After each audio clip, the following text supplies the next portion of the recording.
Thanks for staying with us. Cliff, before the break, you were talking about how, you know, obviously you can't say no to Olivia and her fighting spirit. And of course, you've obviously also met little Magic, the little kitty cat. Yes. Tell us about Magic. Well, I wasn't here when you all discovered him, and apparently he was discovered either on the edge of a pond or in a pond. I think. In the pond. In the pond. Yeah. I think someone had been trying to get rid of a cat, unwanted kitten. I've never seen anything quite so small, and apparently it was a day old. Yeah. And it's amazing. I don't know. There's you know, Olivia does exude an energy when it comes to animals. You know, there's no boundaries there. She's really upset when she sees animals mistreated. And to see her with this little kitten, I would have thought it had very little chance of survival.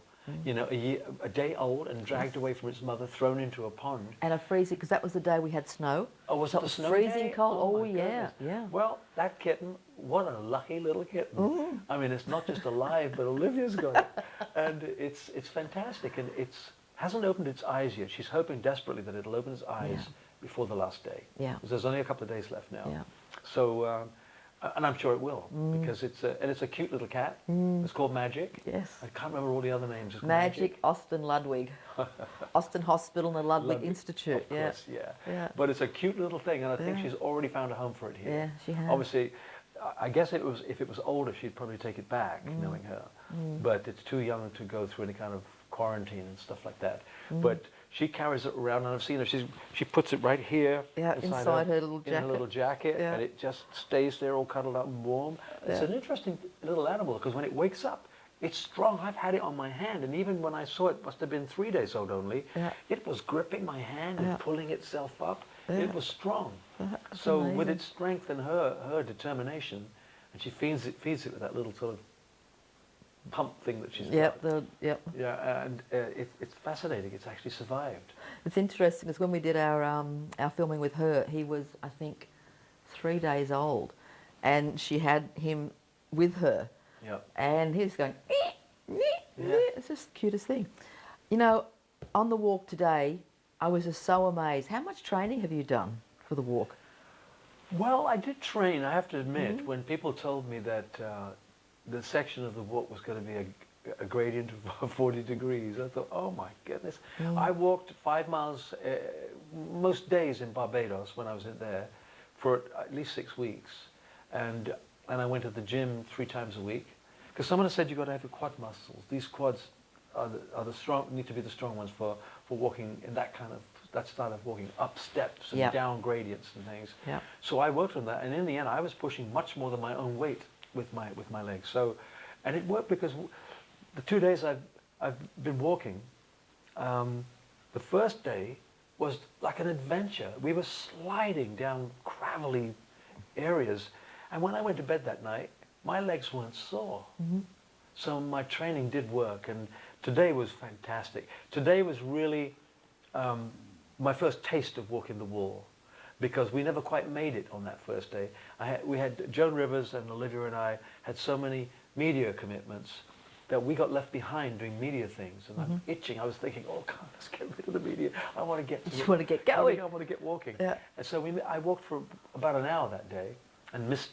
I didn't even see the wall really, because sometimes the wall's not there. Sometimes you're just where the wall was. Yeah. And but today was wonderful to actually physically be on those bricks, and they are so uneven, it's unbelievable. But it was just terrific, and the final spot that we got to were some of the best views. They were wonderful. So although we're here for a specific reason, we're enjoying ourselves, and I find that, and that's fascinating to me, that we can actually do something positive and still have a good time ourselves. And you were right at the front. I was. You were. I was. I like being at the front because there's a fewer people at the front. Yeah. And I found it very hard. If you're walking down some of those tracks, we sometimes get bunched up. Like we start like this, and slowly we bunch up. And a couple of times, I found myself slipping because you can't see, because the person in front of you is trying to navigate down the hillside, and you can't see where your foot's coming down. There were a couple of times when I stepped into holes and things like that, and I thought, oh, this is ridiculous. And so today I thought, I'm going to get out there in the front and just walk to the front. And I enjoyed that. But again, part of the pleasure is I've spent more time talking than when I wasn't at the front, when I was at the back and in the middle. You just stand next to somebody, and maybe you've never met them before, and you talk, and you solve the problem of the world as you walk along. It's quite a massive experience for me. I've really enjoyed it. It's been stunning, and what's been interesting for those of us that have been here since the beginning is how quickly we start to integrate with people that have come in. I know. We've had 2 buses to carry us around. It's quite a number of people walking at these 2 stages. And coming home yesterday in the bus, I'd read my book, which, funny enough, these buses, although they drive hair-raisingly, I could read. I can't read in a car, but I could read in the bus. It must be smoother than some. I got tired, fell asleep. Yes, I saw you falling asleep. Yeah, oh, don't tell me. The jaw drops. Then suddenly we were all waking up again, and we take a nibble of something that we've brought with us to eat, and then somebody says, "Oh, come on, let's do something," you know. And Tom was the one who got up and said, "Oh, I could do a poem for you," and he did a poem, and somebody else did one, and then of course suddenly it was my turn. I thought, well, I wasn't sure I could sing, but I told them a joke. I think Australians know a man called Bob Monkhouse. Some of you may know him. He was a wonderful, wonderful comedian, but a writer as well. And I got to know him in Barbados. We were neighbors in Barbados, and I got to know him, and he died of cancer about 3 years ago, I think. And unfortunately, his wife just died about 3 weeks ago. She was really lost without him, and it was just one of those things you could almost see that the life was over for him because he'd gone. But he was a fantastic man, and the only reason why I could remember this joke was when he told it to me. I said, it was so funny. I said, who makes these up? And he said, I did. So I actually know a joke. I actually know a joke that I met the writer of. I mean, normally you just don't know. People tell jokes all the time, and no one knows where they come from. So I told my joke, and then I thought, oh, what the heck, I should sing. Everyone expects me to sing, and I sang Living Doll to everybody. You did indeed. We all did. Yeah. Which was pretty cool.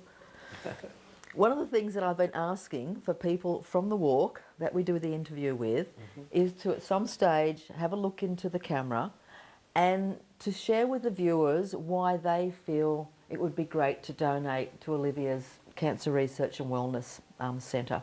Could you please just tell the viewers why you think this is a great thing to do? I can tell you what I think. You know, in the end, though, whatever any of us tell you, you're the only ones that can decide what you can afford or whether you've got something else that's a priority for you. But obviously, cancer, you've only got to say the word, and you know that it's a priority for a lot of people who are still alive on this planet, but who have to face the thought of dying of cancer, or not dying for that matter.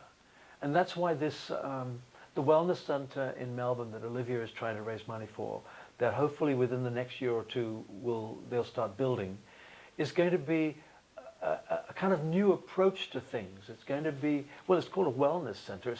It's already starting to treat cancer with a positive attack, saying you can't just kill me like this.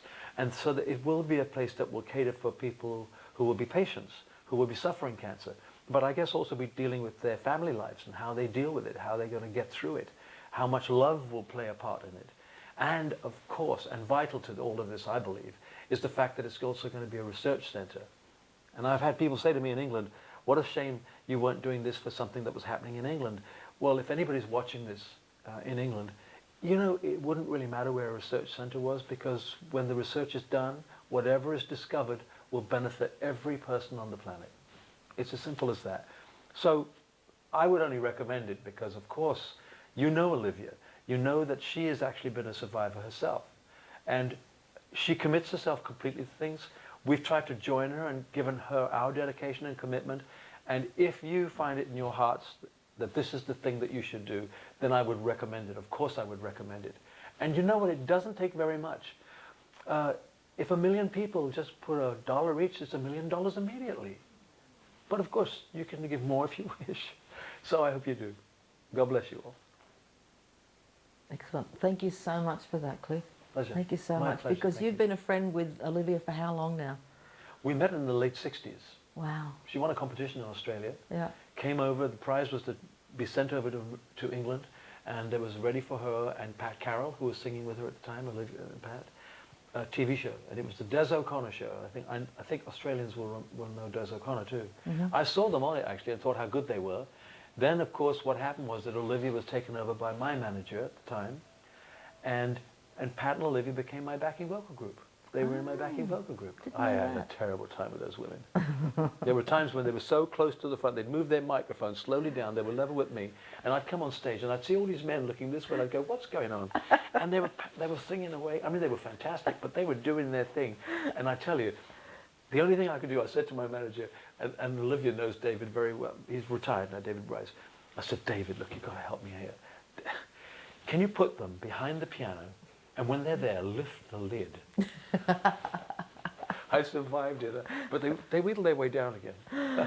Oh, that's so cool. Thank you so much for being on the program. Not at all, it's my pleasure. It really is a joy. And as I say, you know, there was a time you were my first pin-up there of this amazing singer, and it's just such a privilege to sit across from you. It's so nice that I was on your wall, because I've met people, and I've often thought their parents probably were probably grateful for me, because they wouldn't have had to buy wallpaper.